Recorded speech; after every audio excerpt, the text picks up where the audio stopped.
Oke, Assalamualaikum warahmatullahi wabarakatuh. Selamat pagi semuanya. Selamat pagi, Bu. Pagi, Bu. Waalaikumsalam warahmatullahi wabarakatuh. Oke, ya, jadi ini kuliah kita, pertemuan kita yang ketiga mengenai praktik audit. Di minggu lalu kita sudah membahas sedikit ya tentang materi yang akan kita diskusikan hari ini, yaitu mengenai audit di piutang dagang dan penjualan.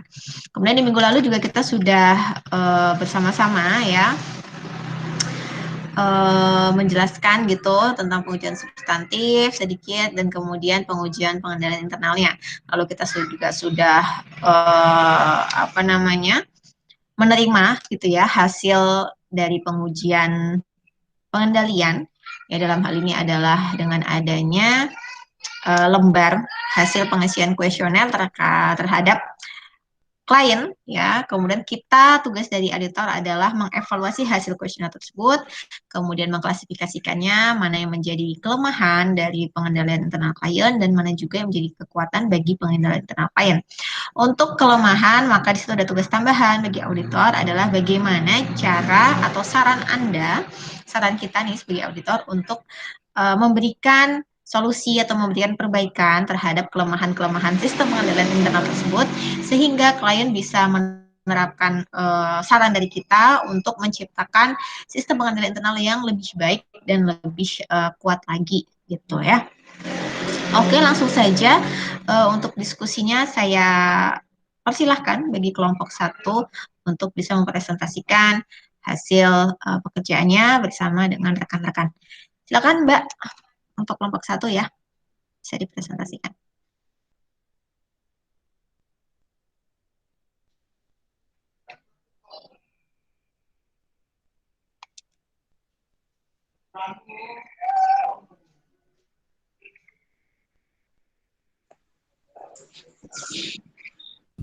PPT-nya apa sudah muncul?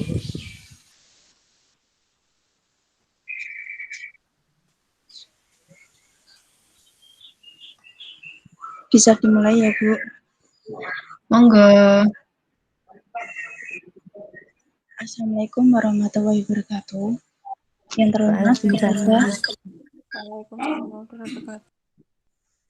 terhormat kepada dosen pengampu praktikum akuntansi, Ibu Afifatul Jannah, SE, MSI, dan teman-teman kelompok 1 akan mempresentasikan piutang dagang dan penjualan. Saya akan memperkenalkan anggota kelompok 1, yaitu Sulis.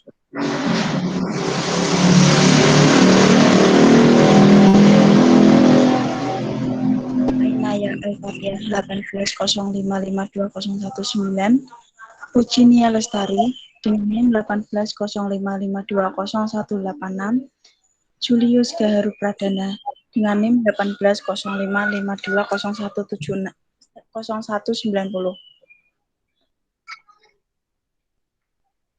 Materi yang pertama, rencana pengujian substantif akun penjualan dan piutang dagang. Menelusuri asersi eksistensi atau kelengkapan. Yang pertama, membuat daftar umur piutang pada akhir tahun berjalan. Memeriksa kebenaran penjumlahan dan menelusuri ke working trial balance. Yang ketiga, menelusuri saldo piutang individual ke kartu piutang. Yang keempat, melakukan pengujian terhadap umur piutang individual. Yang kelima, menggolongkan konfirmasi juta dan menggolongkan konfirmasi negatif yang berlaku di bawah 10 juta. Yang keenam, memeriksa surat konfirmasi oleh kantor pos. Yang ketujuh, memeriksa semua perkecualian yang dilaporkan dalam jawaban konfirmasi. Yang kedelapan, jika terdapat konfirmasi positif yang tidak dijawab, memperoleh tersebut. Yang kesembilan, memeriksa transaksi penjualan dan pengiriman barang untuk beberapa hari sebelum dan setelah tanggal neraca untuk menentukan ketetapan cut-off penjualan. Menelusuri asersi hak dan kewajiban, yaitu menentukan apakah terdapat penjaminan dan penjualan piutang untuk memenuhi kebutuhan. Menelusuri asersi penilaian atau alokasi. Yang 11, membuat suatu analisis tentang beban kerugian piutang dan cadangan kerugian piutang untuk tahun berjalan. Yang ke-12, menentukan apakah penghapusan piutang telah dilakukan dengan cepat, memeriksa persetujuan penghapusan piutang, memeriksa jumlah penghapusan piutang. Yang ke-13, menentukan kelayakan saldo PKP pada akhir tahun berjalan. Selanjutnya akan dipresentasikan oleh Mbak Inaya Al-Fatihah. Terima kasih, Kak Julis. Selanjutnya adalah menelusuri asersi penyajian dan pengungkapan. Itu kita harus memeriksa apakah terdapat piutang kepada direksi, karyawan, pemegang saham, atau pihak lain. Jika ada, harus diungkapkan dalam laporan keuangan. Selanjutnya yang ke-15 adalah kita harus memeriksa apakah terdapat piutang bersaldo kredit untuk mempertimbangkan perlu tidaknya relaksifikasi. Next. Nah, ini adalah hasil diskusi dari kelompok kami, yaitu mengenai kekuatan dari pengawasan intern atas pengujian kredit. Kekuatan yang pertama adalah pemisahan fungsi tugas pemegang kartu piutang tidak merangkap sebagai kasir. Pada pemisahan fungsi tersebut itu dapat meminimalisir kemungkinan terjadinya manipulasi data kartu piutang. Untuk pengujian substantif yang dapat ditempuh, itu yang pertama ada melakukan observasi terhadap bagian kasir dan pemegang kartu piutang. Kemudian melakukan pengecekan langsung terhadap kartu piutang dan didukung oleh dokumen pendukung. Yang ketiga adalah melakukan vouching terhadap pendebetan akun kartu piutang terhadap dokumen-dokumen pendukung. Itu dokumennya ada faktur penjualan dan dokumen pengiriman. Untuk kekuatan yang kedua adalah itu. Pada perusahaan ini, sebelum barang dikirimkan, penjualan kredit harus mendapat persetujuan pejabat yang berwenang. Hal ini untuk menghindari kesalahan pengiriman pesanan ke pelanggan. Nah, untuk pengujian substantif yang dapat ditempuh, yang pertama adalah melakukan observasi kepada pejabat yang berwenang. Yang kedua, melakukan wawancara terhadap pejabat yang berwenang atas pemberian persetujuan pengiriman barang tersebut. Kekuatan yang ketiga adalah penghapusan piutang harus mendapat persetujuan dari pejabat yang berwenang, yaitu kepala bagian kredit, sehingga piutang yang akan dihapuskan telah sesuai dengan kriteria-kriteria yang telah ditentukan. Untuk pengujian substantif yang dapat ditempuh adalah pengecekan langsung terhadap penghapusan piutang sesuai dengan kriteria yang telah ditentukan. Yang kedua adalah observasi atas persetujuan pejabat yang berwenang dalam penghapusan piutang. Yang ketiga adalah wawancara pada kepala bagian kredit atas persetujuan yang diberikan. Untuk kekuatan selanjutnya akan dijelaskan oleh teman saya, Mania. Terima kasih, Ainaya. Next. Untuk kekuatan selanjutnya dari perusahaan PT Bina Citra Pesona, dari kuesioner nomor 6 disebutkan apakah memo kredit harus mendapat persetujuan dari pejabat yang berwenang. Dari kuesioner tersebut jawabannya ya, berarti masuknya kekuatan. Jadi otorisasi penggunaan memo kredit harus mendapat persetujuan dari pejabat yang berwenang agar tidak disalahgunakan oleh oknum yang tidak bertanggung jawab. Untuk pengujian substantifnya yang dapat ditempuh adalah observasi terhadap memo kredit, kemudian pengecekan langsung terhadap memo kredit dengan dokumen pendukung yang dikeluarkan oleh fungsi penerimaan sebagai laporan telah diterima dan diperiksanya barang yang dikembalikan oleh pembeli.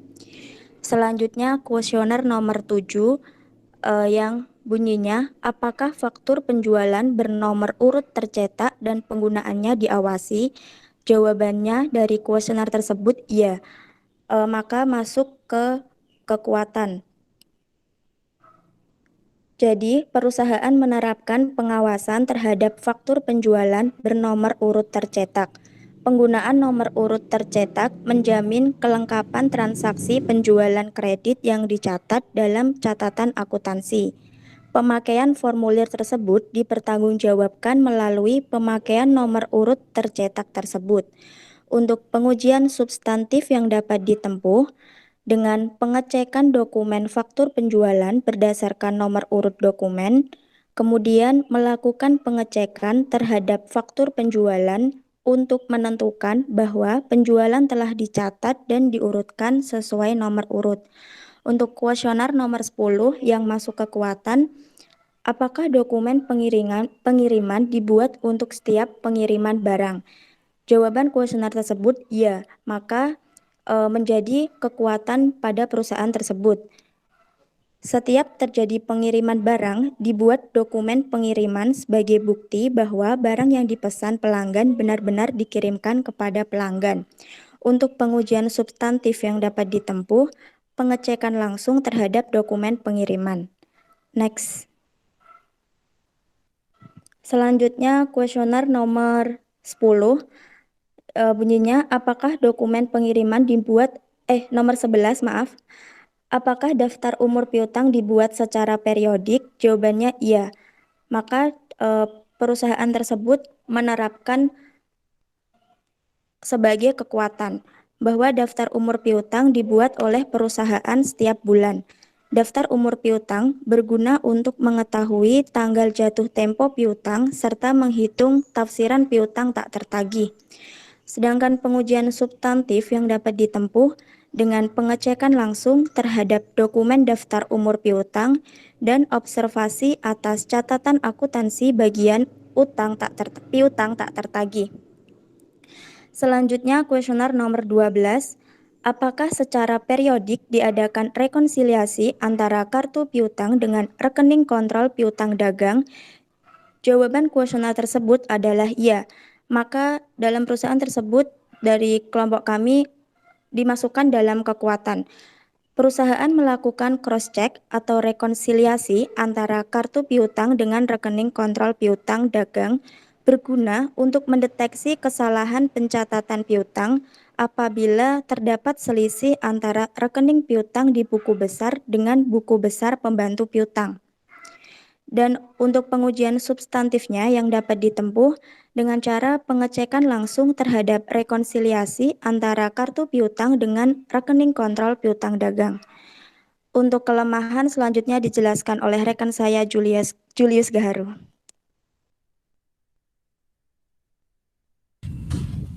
Terima kasih untuk Mbak Nia. Kelemahan yang selanjutnya yaitu pada pertanyaan nomor 2. Apakah kasir tidak mempunyai wewenang untuk menangani kartu piutang? Di kuesioner menjawab tidak.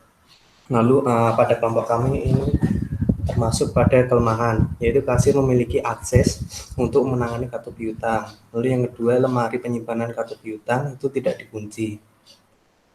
Lalu kesalahan yang dapat terjadi yaitu yang pertama, nilai atau nominal yang ada di kartu piutang bisa salah. Yang kedua, timbulnya transaksi yang tidak sesuai atau fiktif karena orang yang bertanggung jawab tidak bisa dipastikan. Lalu yang ketiga, siapapun dapat mengakses kartu piutang tersebut. Yang keempat, mengakibatkan manipulasi transaksi atau nominal. Lalu pengujian substantif yang dapat ditempuh yaitu yang pertama, kita melakukan observasi memastikan apakah lemari penyimpanan kartu piutang tersebut terkunci atau tidak. Lalu yang kedua, melakukan wawancara guna untuk konfirmasi kepada pekerja bagian kartu piutang tersebut. Lalu kelemahan yang selanjutnya yaitu pada pertanyaan nomor 8. Apakah terdapat pengecekan terhadap harga yang tercantum pada faktur penjualan? Di dalam kuesioner tersebut menjawab tidak.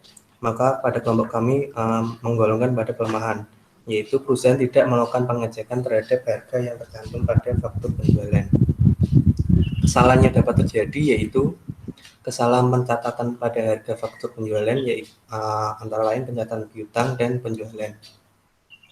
Pengujian substantif yang dapat ditempuh, yang pertama, rekalkulasi perhitungan yang dilakukan oleh klien, yaitu nota pembayaran.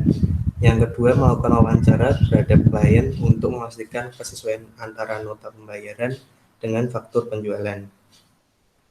Kelemahan yang berikutnya yaitu pada pertanyaan nomor 9, apakah memo kredit bernomor urut tercetak dan penggunaannya diawasi? Pada kuesioner dijawab tidak. Maka selanjutnya kita klasifikasikan sebagai kelemahan, yaitu penggunaan memo kredit bernomor urut tercetak tidak diawasi oleh perusahaan.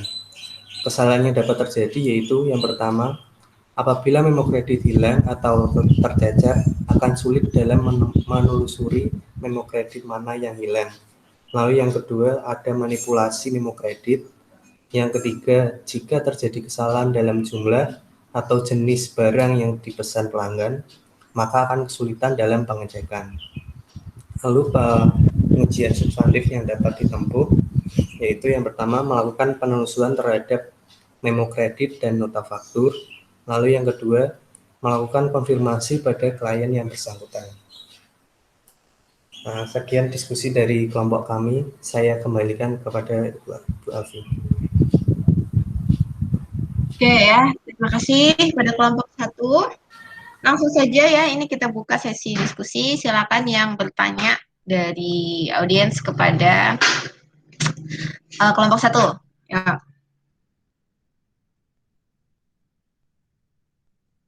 Cek, Assalamualaikum. Ini mau bertanya. Oke, Mas Dama, silakan perkenalkan diri. Perkenalkan, nama saya Damas Azal Akbar dengan NIM 18.05.52.0180. Saya ingin bertanya tentang salah satu kelemahan dari pengawasan anggaran investasi dan kredit di kuesioner yang berapa tadi ya? Yang intinya perusahaan tidak melakukan pengecekan terhadap harga yang tercantum pada faktur penjualan.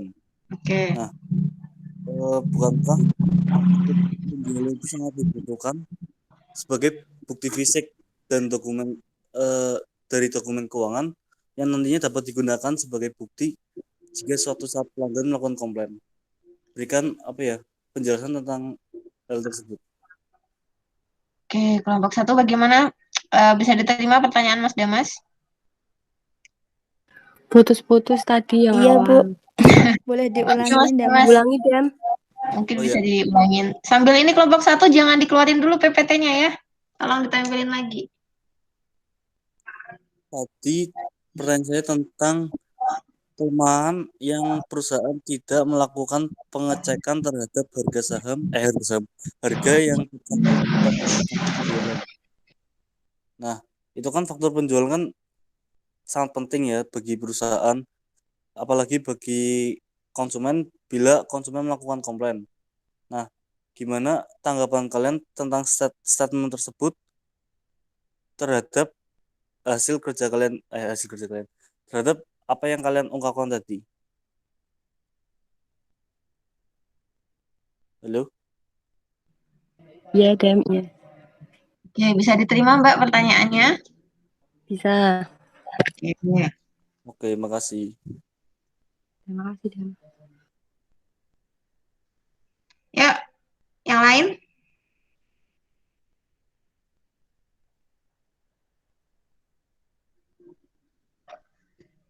Yang lain yuk.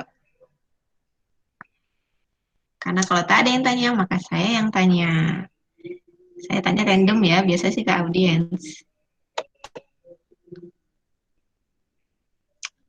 Saya cek dulu presensinya.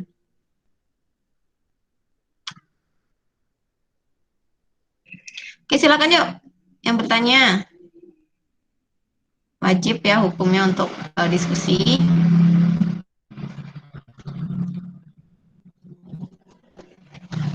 Ya, kalau nggak ada nanti saya yang tanya sendiri ya. Aduh, ini kenapa nih sinyalnya?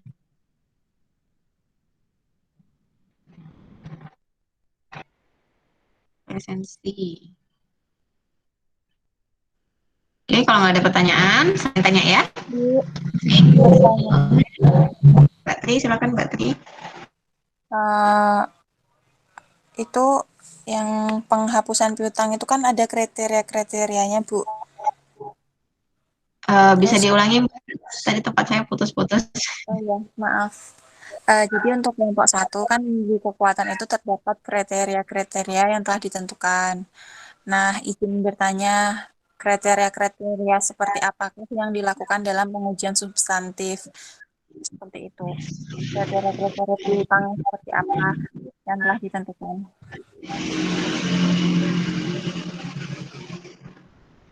Sudah jelas belum, Bu? Saya nggak masalah yang kelompok 1 gimana, jelas nggak?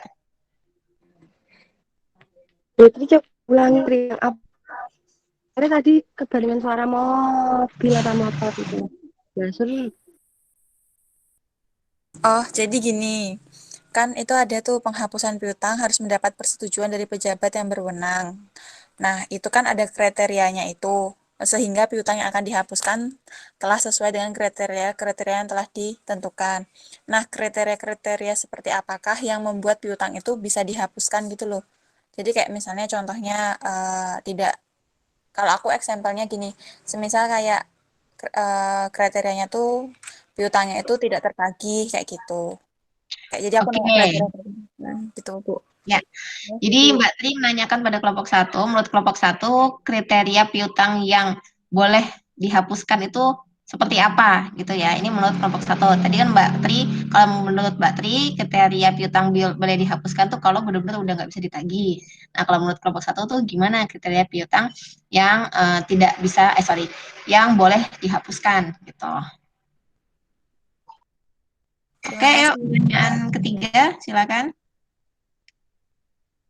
Ibu izin bertanya. Oke, perkenalan. Tadi Mbak Tri NIM-nya berapa ya, Mbak? 0188, Bu. Oke. Yuk, Mbak Fani, silakan Mbak Fani. Saya Fani Sucitra Pursandi dengan NIM 1805520211. Izin bertanya kepada kelompok 1. Tadi dijelaskan di perusahaan tersebut itu bahwa faktur penjualan bernomor urut tercetak dan penggunaannya itu diawasi. Nah, yang akan saya tanyakan, pengawasan seperti apa yang dilakukan oleh perusahaan tersebut dan pengawasannya itu dilakukan oleh siapa? Terima kasih.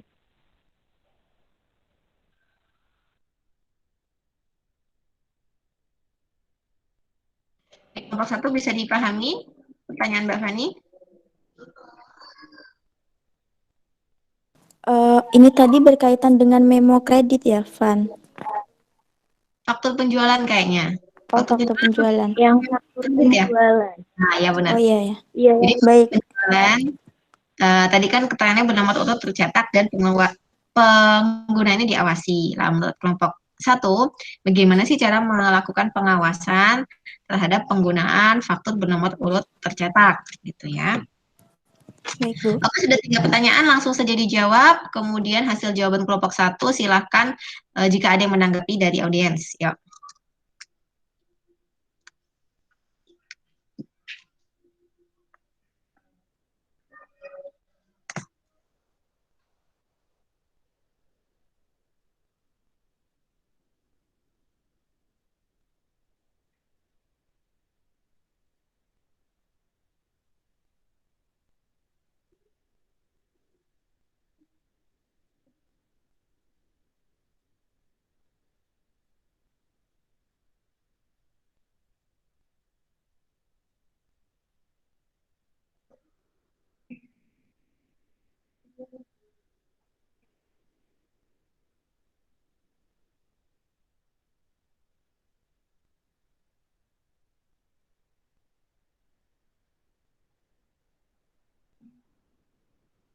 Oke, bisa langsung dijawab aja karena ini kan Anda sudah mengerjakan.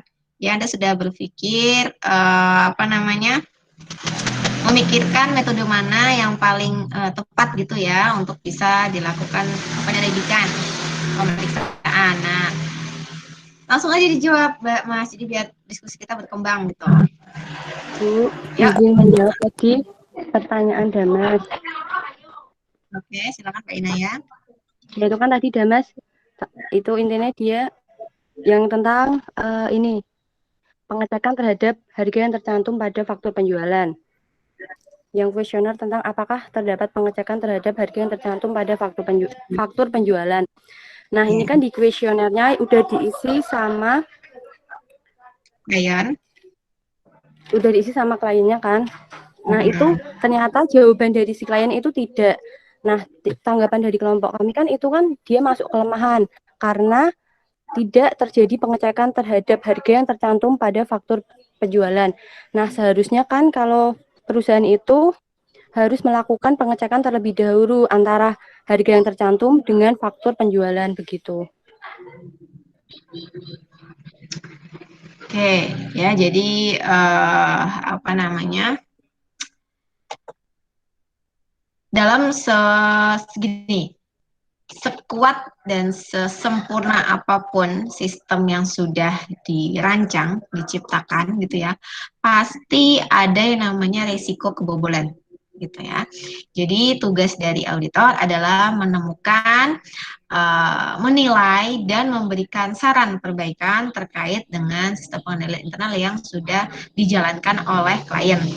Nah, ternyata dari hasil gitu ya, hasil penyelidikan atau pemeriksaan terkait dengan piutang dagang ya, pengendalian internalnya ternyata memiliki beberapa kelemahan. Salah satunya adalah tadi ya, ternyata perusahaan itu tidak selalu mengecek harga atau mengecek nih apa ya, isi itu ya, mengecek isi dari faktur penjualan. Jadi begitu faktur penjualan sudah dibuat langsung dikirim aja ke pembeli gitu. Jadi nggak dicek. Nah, itu kan akan menimbulkan potensi kesalahan bahwa faktur pajak itu bisa aja terjadi kesalahan kesalahan dalam harganya gitu ya, kesalahan cetak terus kesalahan pengisian dalam harganya. Nah, kalau ada terjadi kesalahan otomatis nanti kan yang dirugikan adalah si pembeli ya, karena merasa harganya tidak match gitu dengan harga kesepakatan. Nah, bagaimana cara perbaikannya? Ya perbaikannya adalah dengan memberikan apa namanya advice gitu, bahwa seharusnya sebelum faktur pajak itu dikirim kepada pelanggan, maka sebaiknya harus dicek terlebih dahulu kebenaran dan kesesuaian data di dalam faktur pajak itu. Nah, bagaimana cara auditor untuk melakukan pengujian substantifnya, atau bagaimana cara auditor itu bisa menemukan faktur pajak yang salah? Ya dengan cara itu ya, itu ada keterangan, ada rekalkulasi. Kemudian ini dipilih oleh kelompok satu ya, melakukan rekalkulasi dan melakukan wawancara terhadap klien gitu. Nah, pertanyaan saya untuk semua audiens, Anda setuju nggak dengan kelompok satu di bagian ini pengujian substantifnya nih, yang perusahaan tidak mengecek harga di faktur penjualan? Sama semua melakukan pengujian substantifnya pakai rekalkulasi dan wawancara, atau ada yang beda? Ya, yang saya mau tuh diskusi seperti ini. Ya, kita saling sharing, saling tukar pendapat mengenai hasil pemikiran kita. Monggo. Sama semua? Atau ada yang beda? Silakan yuk. Yuk, silakan.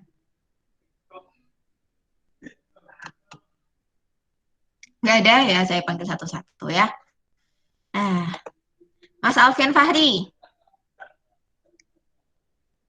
Tidak. Iya, Bu. Oke, Mas. Coba dicek, Mas. Oh ya, substantifnya apa, Mas, yang Mas Alfian pilih?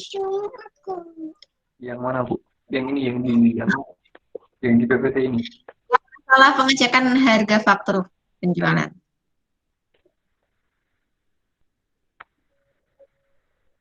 Maaf, Bu, diulangi, Bu. Apanya, Mas? Sinyalnya agak kurang. Maksudnya apa yang diulangin? Pertanyaannya, Pertanyaan saya, apa pengujian substantif Anda? Yang Anda pilih itu apa?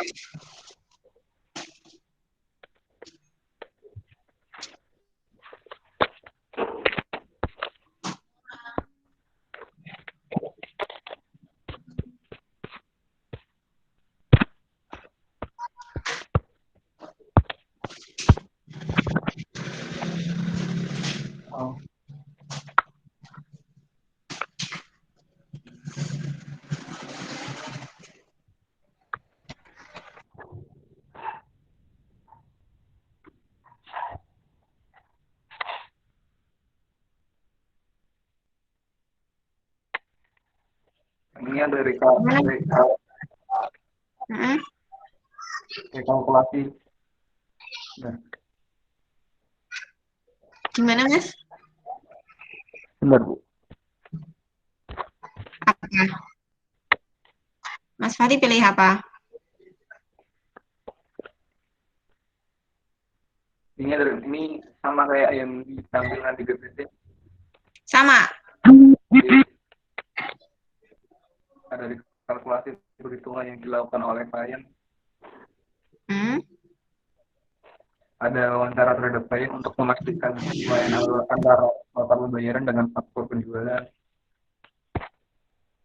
Jadi sama dua metode itu. Ini sama. Oke. Ya, baiklah yang lain. Sama semua ini satu kelas pakai rekalkulasi sama wawancara?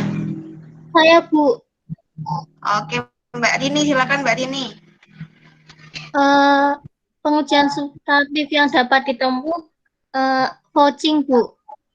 Menelusuri ke sumber bukti. Oke, Anda nggak pakai wawancara, Mbak? Ya, itu juga 2 itu tambah 1. Oke, berarti ada 3 cara ya kalau Mbak Rini. Mbak Rini, ini berapa, Mbak?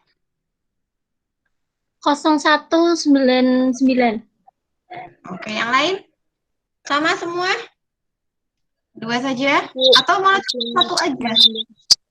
Izin menambahkan. Mungkin yang pertama bisa melakukan observasi terlebih dahulu dan pemeriksaan dokumen. Itu, Bu. Dan nanti juga bisa, jadi observasi, pemeriksaan dokumen, dan vouching yang dibilang sama Mbak Rini itu juga bisa. Gitu. Menurut saya. Terima kasih, Bu. Oke, menurut Mbak Pri, observasi, vouching, dan apa tadi? Pemeriksaan dokumen ya. Oke, ini yang saya maksud diskusi gitu. Jadi kita saling melempar, saling memberikan pendapat ya, disertai dengan alasan yang kuat. Oke, bagi siapapun yang memilih metode wawancara, jelaskan alasan Anda ya, kenapa memilih metode wawancara. Bagaimana cara Anda menemukan bukti dari metode wawancara ini? Oke, siapa yang ngambil wawancara? Silakan.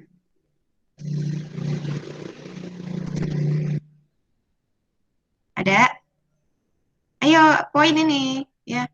Saya harapkan diskusi itu sangat aktif kalau bisa antar audiens dengan kelompok gitu ya. Jadi dosen nanti hanya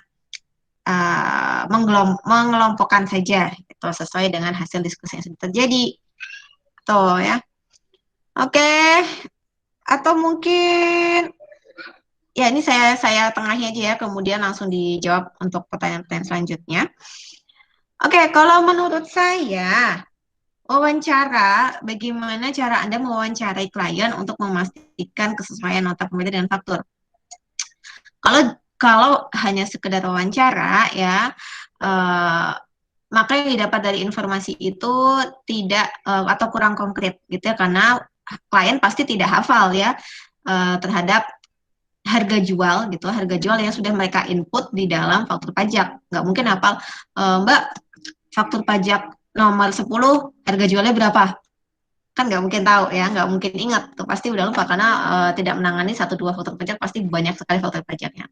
Jadi benar yang dilakukan itu adalah menelusuri dokumen ya, jadi dilihat vouching, dilihat ke dokumen faktur pajak itu, ditemukan dulu dokumen faktur pajak, kemudian dilakukan rekalkulasi, dihitung benar nggak antara harga jual satuan dengan kuantitinya itu hasilnya sama dengan harga jumlah ya, harga satuan dikali kuantiti harusnya jumlahnya benar. Kalau salah berarti itu berarti terjadi kesalahan, dan dari hasil kalkulasi itu bisa ketemu kesalahan tersebut gitu ya. Kemudian observasi diperlukan nggak ya? Yang dimaksud observasi itu apa sih? Observasi itu pengamatan. Oke, bisa saja ya, bisa saja, yaitu dengan cara auditor gitu mengobservasi ketika karyawan tersebut melakukan proses penginputan atau proses pembuatan faktur pajak. Hanya saja perlu dipertimbangkan bahwa auditor dalam melakukan proses audit itu terbatas waktunya, sangat terbatas waktunya. Sementara yang diaudit adalah kegiatan-kegiatan yang sudah terjadi selama 1 tahun ke belakang. Nah, maka atas observasi mungkin itu pilihan kecil yang nanti akan ditempuh oleh auditor gitu ya. Jadi rekalkulasi oke, kemudian penelusuran ke dokumen itu oke. Oke, silakan selanjutnya bisa dijawab pertanyaan dari Mbak Tri sama Mbak Fani. Izin menjawab untuk pertanyaannya Tri. Kriteria penghapusan piutang. Jadi menurut kelompok kami, apabila terjadi penghapusan piutang tersebut, apabila dalam perusahaan tersebut bangkrut karena ada beberapa customer yang tidak bisa lagi bayar tagihannya. Dan untuk pertimbangan dalam penghapusan piutang yang tak tertagih itu, perusahaan melakukan penaksiran dan membandingkan antara nilai kerugian dari piutang yang tidak tertagih serta penjualan pada periode akuntansi yang sama. Kemudian nilai kerugian piutang yang dialami dengan mendebit akun cadangan untuk kerugian piutang dan mengkredit bagian akun piutang dagang saat piutang usaha dihapuskan. Kemudian perusahaan mencatat jumlah piutang yang diprediksi tidak dapat ditagih melalui cara mendebit bagian rekening keuangan piutang serta rekening dari cadangan kerugian piutang. Kemudian perusahaan perlu memperhatikan kapasitas mereka dalam melakukan penagihan. Kemudian karena memakan waktu dan biaya yang besar untuk penghapusan piutang tersebut. Bagaimana Mbak Tri? Kelompok 1 memilih syarat gitu ya atau kriteria piutang itu boleh dihapuskan itu kalau si pelanggan ya kondisinya sudah bangkrut gitu, benar Mbak? Iya Bu. Oke, ya baik langsung saya bahas gitu ya. Jadi bagi perusahaan yang memiliki atau memilih melakukan penghapusan piutang itu bagi perusahaan yang memilih untuk menggunakan cadangan kerugian piutang ya sebagai metode penghapusan piutangnya, maka perusahaan tersebut harus membuat daftar umur piutang. Harus membuat daftar umur piutang. File daftar umur piutang sudah saya berikan ya di PDF. Di situ di format ketiga ya kalau nggak salah di lembar ketiga Anda masih ingat. Di situ ada keterangan umur piutang 0 sampai 30 hari, umur piutang 30 sampai 60 hari dan umur piutang 90 hari ke atas ya. Itu adalah sebagai panduan gitu ya bagi klien untuk menentukan oh ini perusahaan yang daftar umur piutangnya 0 sampai 30 hari berarti masih oke nih, dia masih bisa ditagih. Kemudian ada perusahaan yang 30 sampai 60 hari. Wah, ini kayaknya perusahaan ini harus kita tagih lagi nih. Jangan sampai piutang ini gagal tertagih. Nah, untuk perusahaan-perusahaan atau untuk pelanggan-pelanggan yang memiliki piutang terhadap perusahaan kita di atas 90 hari, kok kayaknya ini udah nggak bisa tertagih lagi. Nah, itu nanti semua daftar atau semua nominal yang masuk ke dalam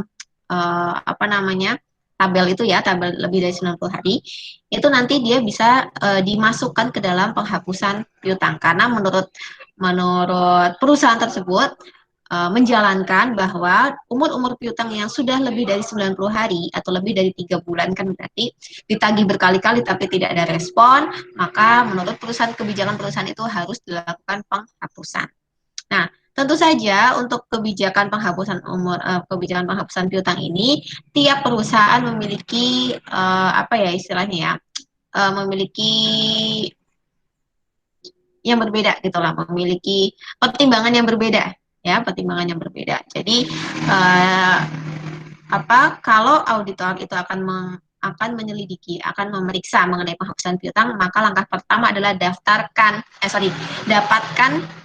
daftar umur piutang dari klien. Karena itu menjadi petunjuk bagi auditor untuk melihat ya pelanggan-pelanggan mana yang terkategori menjadi pelanggan yang tertib gitu ya, kemudian pelanggan yang garis lampu kuning gitu, karena bisa iya bisa enggak, dan pelanggan-pelanggan yang di lampu merah ya, yang memang tidak bisa tertagih, dan kemudian terhadap pelanggan-pelanggan yang di lampu merah atau tidak tertagih itu biasanya nanti akan dilakukan konfirmasi positif gitu ya. Oke, kemudian konfirmasi positif juga biasanya akan dilakukan terhadap pelanggan-pelanggan yang memiliki nilai piutang besar atau material. Gitu. Selanjutnya Mbak Fani, silakan pertanyaan jawabannya. Baik, Mbak Fani tadi, bagaimana pengawasan untuk faktur penjualan bernomor urut cetak dan siapa yang mengawasinya? Dipertanggungjawabkan oleh bagian penjualan dan penggunaannya diawasi oleh bagian akuntansi dan dapat dilakukan dengan mengawasi penggunaan dokumen yang digunakan. Begitu Mbak Fani jawabannya, bagaimana? Terima kasih kelompok 2. Kelompok 1. Oke, di sini saya tanya, bagaimana cara mengawasinya?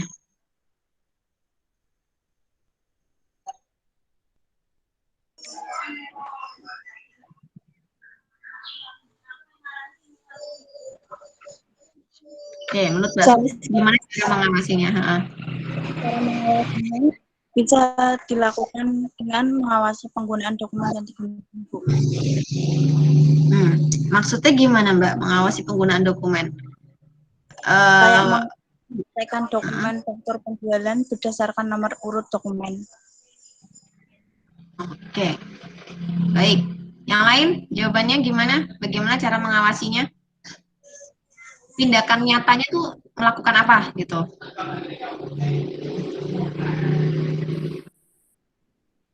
Contoh ya, saya berikan contoh.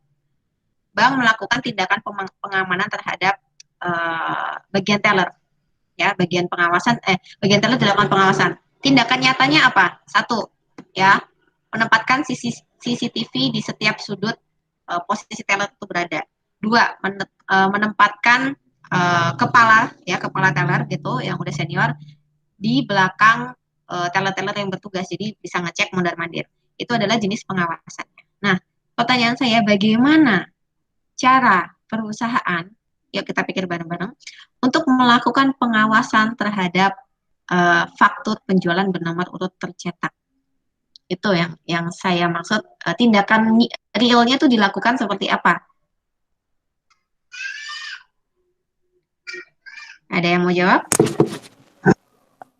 Izin menjawab ya Bu, dengan cara memberikan nomor urut pada dokumen tersebut, itu juga bisa memberikan peluang untuk mengendalikan kejadian untuk pengawasan itu. Kemudian dengan adanya penomoran urut tercetak dan faktur penjualan digunakan untuk memastikan bahwa semua penjualan telah dicatat secara lengkap dan tepat. Jadi intinya dengan memberikan nomor urut dokumen tersebut, Bu. Oke, itu langkah pengawasannya ya, jadi cuman hanya memberikan nomor urut tercetak gitu ya Mbak ya? Atau ada langkah pengawasan yang lain mungkin dari kelompok 1 atau dari audiens? Aman nggak nih kalau aman nggak kalau sekedar kasih nomor urut tercetak? Saya ingin. Ini siapa yang mau jawab? Selanjutnya Bu. Siapa? Oke Mbak. Mbak Prayitna dulu ya. Identitas seperti nama ke customer yang membeli. Gimana Mbak? Memberikan identitas customer itu kan yang faktur tersebut. Jadi yang diberikan faktur itu nanti ditulis namanya di fakturnya. Oke, ya memang format dari faktur penjualan seperti itu ya. Ada lawan transaksi, NPWP, kemudian nomor faktur pajak. Oke, terima kasih atas tanggapannya. Kemudian tadi ada yang mau jawab lagi, silakan siapa? Diberikan tanda tangan otorisasi atas faktur penjualan dari yang berwenang. Oke, Mas Julius pakai otorisasi. Ya, jadi pembuat ya biasanya memang pembuat faktur dengan yang menandatangani faktur itu adalah pihak yang berbeda. Tujuannya apa? Biar terjadi saling cross check. Oke. Pembuat faktur dibuat harganya bla bla bla. Nah, si pemberi otorisasi ini sebaiknya memang sekaligus mengecek isi dari faktur penjualan itu gitu ya. Benar, bisa. Yang lain ada bagaimana cara mengawasi penggunaan faktur pajak. Izin Okay. Seperti menggunakan aplikasi akuntansi gitu, Bu. Gimana, Mbak? Maksudnya? Manual kan bisa dimanipulasi ya. Kalau aplikasi kan mungkin bisa lebih membantu perusahaan. Oke, terima kasih. Ada tanggapan lain?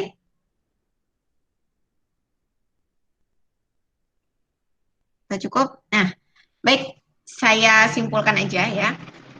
Jadi, salah satu manfaat atau harapan ya menggunakan nomor urut tercetak, namanya tercetak itu, mana sih?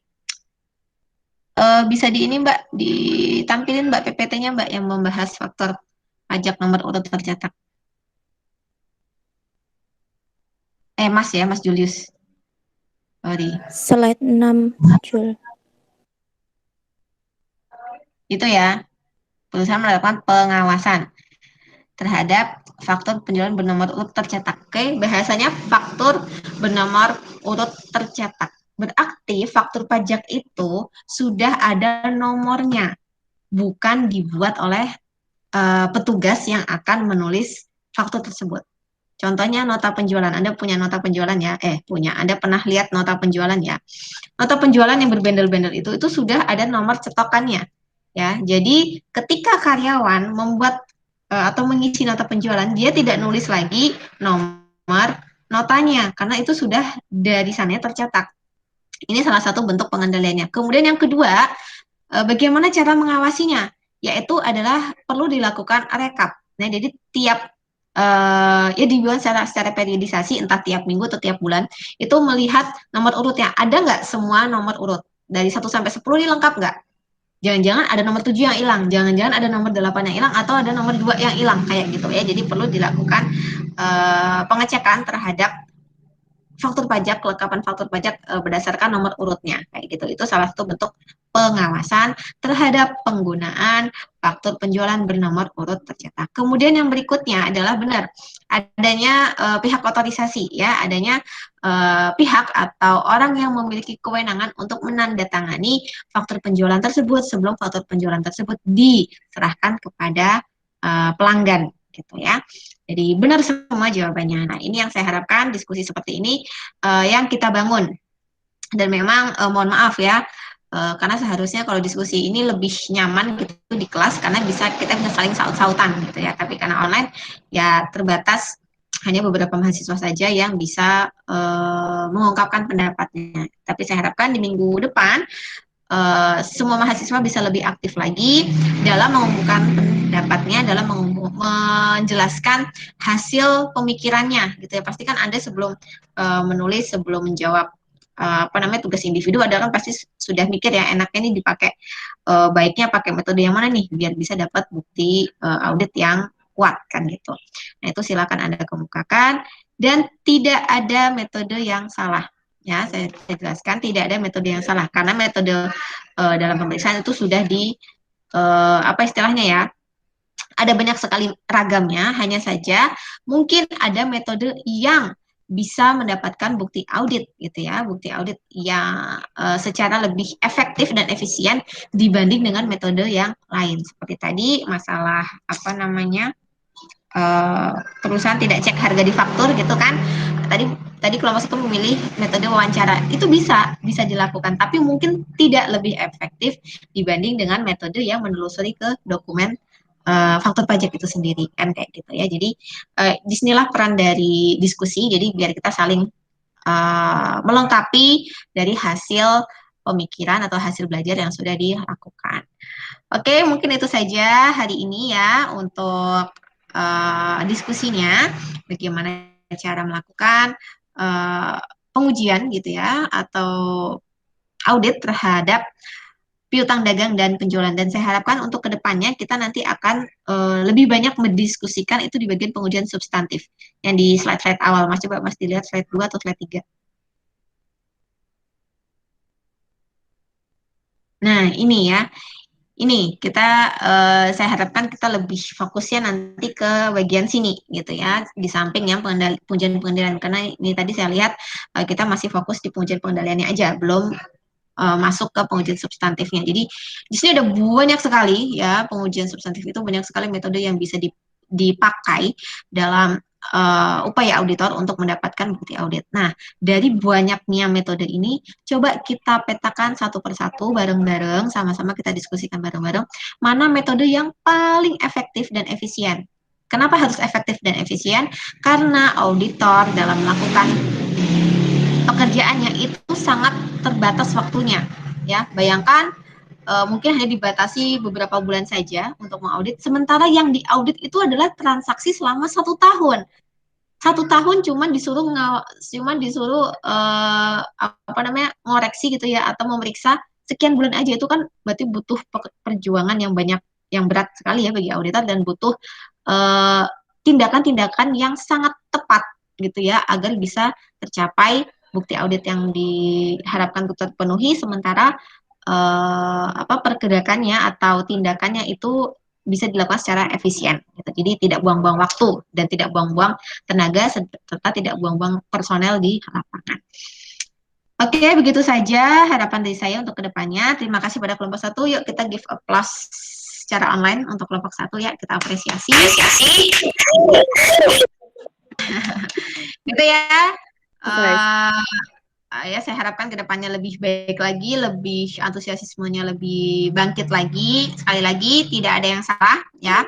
Kita hanya memeriksa, kita hanya sama-sama gitu ya, menganalisis mana sih metode yang paling oke, yang paling efektif dan efisien, disertakan dengan alasannya gitu ya. Oke, saya matiin dulu rekodnya biar nggak kelamaan nanti hasil di YouTube-nya.